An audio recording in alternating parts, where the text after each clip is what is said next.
job offer we would like to discuss with you. Like a work placement?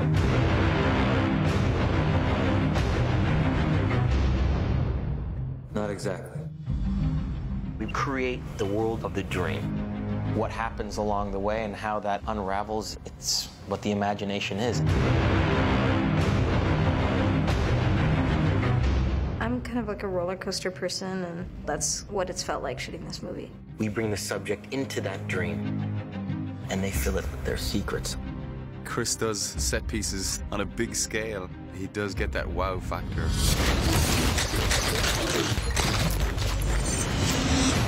Mind telling your subconscious to take it easy? It's about as big as Hollywood movies get. We gotta break out of here. Give him the kick! It's something of a heist movie. It's something of an action film. It's also a love story.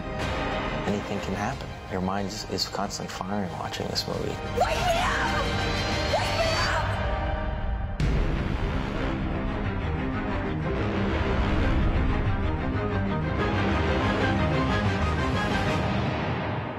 Inception deals with dreams.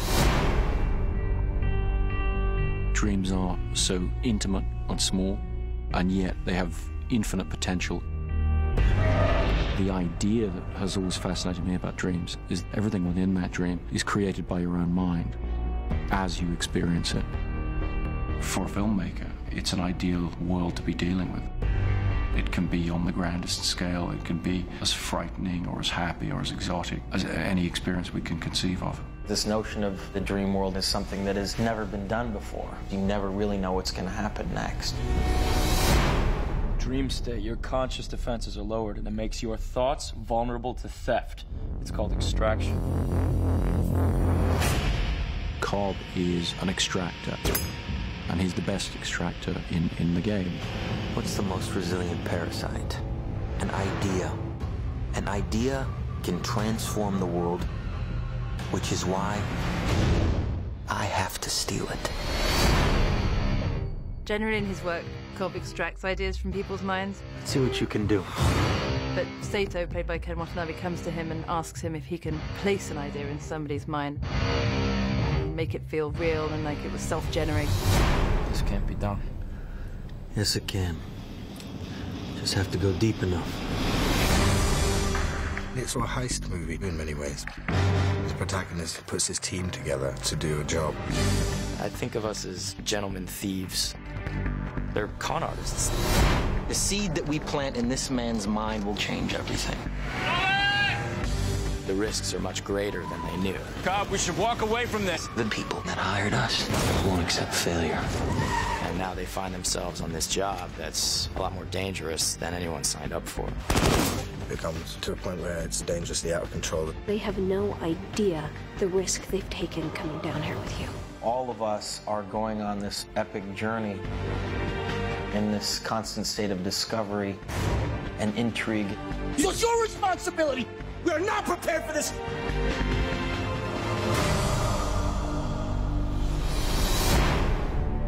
Cobb, the character played by Leonardo DiCaprio, is very firmly the emotional center of the story. I think I found a way home. And this last job, that's how I get there. He's really trapped in many ways. Well, what are you doing here? I thought you might be missing me. Know that I am.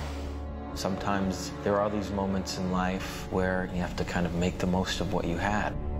You know, Cobb has to make a choice. With Leo, we really delved into the emotional life of the protagonist. And it was very much a partnership with both of us. Leo's performance is extraordinary. He's a very specific and creatively demanding actor. You feel that he goes so far. You see it in his eyes. Leo's one of those people who's just always made such great choices and is an actor because he loves to act. And whenever you're working with someone like that, it's really wonderful. Around him, I really wanted to put together a great ensemble. Guys like Joseph Gordon-Levitt, Tom Hardy, Ellen Page, and it's always good to have some Michael Caine in your film. We have some incredible faces on camera. It was fascinating to watch the sort of chemistry between them and see them evolve as a group, very much the way the characters do in the story. I got to work with an extremely talented director.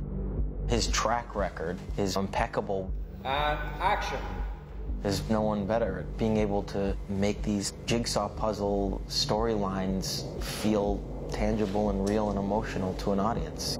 It's amazing to work with a director who is able to create these worlds and stuff you've never seen before in such an amazing way. In the midst of all these gargantuan technical feats that are going on all over the set, Chris strikes a really inspiring balance between having everything very thought out and at the same time being very open to spontaneity. When you're working with Chris, it actually feels quite intimate. There's no ego attached. He's just there and he's present. Chris is so hands-on. When he's making a film, he okays every drawing, every concept, every design. If it's snowing or raining, he's out there with everybody, and I think his philosophy is that if he's asking the actors and the crew to do all that stuff, then he should be right in there too. He really does push everybody to the limit. I love watching them react with a little bit of horror, but it's fascinating to watch them break it down and challenge themselves to really give us something extraordinary in the film. He's gone back to how movies, I think, really should be made. Cut there. Show must go on. What I constantly found was that as soon as you're entering into the idea of what can the human mind conceive of, you want to see this on a grand scale. On The Dark Knight, we'd shot in 3 different countries. For Inception, we shot in 6 countries.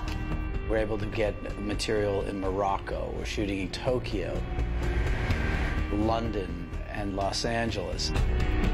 We're shooting in Calgary. The whole process of Canada was very exciting. Fortress Mountain was certainly the biggest set. Chris wanted to see these absolutely beautiful backdrops of mountains that could not be achieved digitally.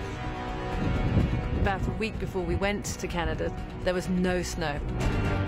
The whole thing was built around snow, and so we were very, very tense. But 2 or 3 days before we all flew up there, we had an enormous dump of snow. From that moment on, it just didn't stop. It was unbelievably cold, and we were out there shooting in blizzards and so forth. But what that adds to a scene is incalculable, really. Just being out there in the real conditions, the real environment. I've been sent for ski training. I've done 3 days. And I think I'm sufficiently ready to break my hips. Here we go.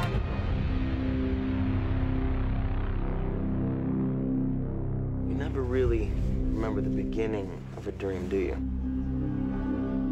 So how did we end up here? Well, we just came from the, Think about it, Ariadne. How did you get here? Where are you right now?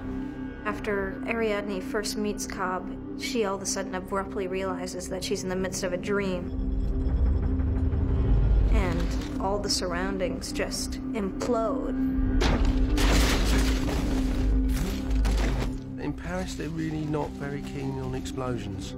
So we came up with a system where instead of using explosives, we tried high-pressure nitrogen. When you see it on screen, people will be thinking, oh, how did they do that? Because they would never have done that with the real actors. But we put Leo and Ellen there. No matter how surreal these worlds got, you also feel very grounded. You feel like there's something very real about what's going on. It was very important to me that we do as much as possible in camera. Some of our more exotic effects, we tried to find real-world solutions. Today, a lot of movies use CGI, but Chris wants to keep it as real as possible. Ready, and action! We felt real reaction on the set. Killian and I had to do an entire sequence where the entire set would be shifting. We had to hold on to the actual set so it didn't slide off. It tilted to 25 degrees. Chris didn't want anything to move. all he wanted was to see these weird things happening. It's very, very, very subtle, but like in dreams, things are just a little bit off. There's this amazing sequence where gravity has gone haywire. The most brilliant thing of all actually was Joseph Gordon-Levitt. He's running around the walls, the ceilings, the floors. He's all over the place. And not a single shot is a stunt double for Joe. It's all him. Well, me and Gravity went head-to-head a lot in this movie. Whether we were being soaked by a massive water tank blasting around us, or whether the streets of Paris were disintegrating before our very eyes, what was amazing to witness was how they made it all seem like it was a day's work.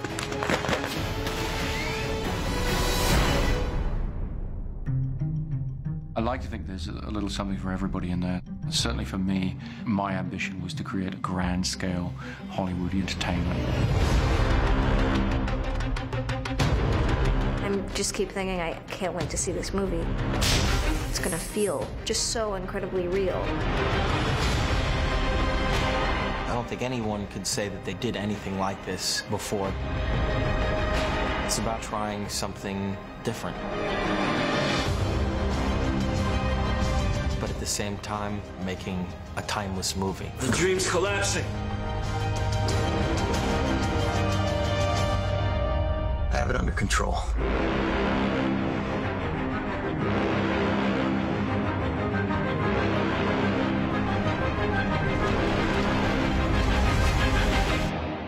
I'd hate to see out of control.